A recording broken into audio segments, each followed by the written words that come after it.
How many things have you wanted to do but never actually started because somewhere in the back of your mind you'd already decided it wasn't going to work out?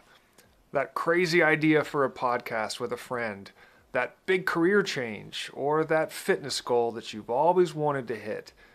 They just kind of sit there, and every time you get close to starting, this thought shows up like, what if you put it out there and it's terrible or you fail and everybody sees that you didn't have it in you? I know this one really well. It held me back for a long time, and there was something I'd wanted to do for years, something I thought that could actually help other people in this world, and I just sat on it because I was sure that I'd come across as a fraud, that I wasn't qualified enough or I wasn't polished enough. I'd play the whole embarrassing scenario out in my head before I'd even tried. And then a mentor of mine asked me a question that kind of turned it around for me. I get into the full story in my book, but the gist of it was, instead of bracing for everything that could go wrong, what if I thought about what would go right?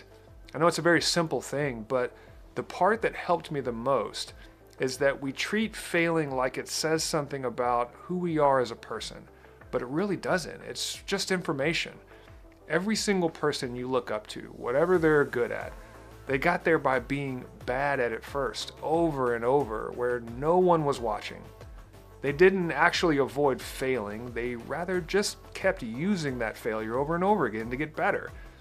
So if there's something that you've been sitting on, try reducing it down to something really small, so small that it can't hurt you. Are you thinking about a big career change? Don't quit your job. Just go have a 20-minute conversation with someone who's already doing it.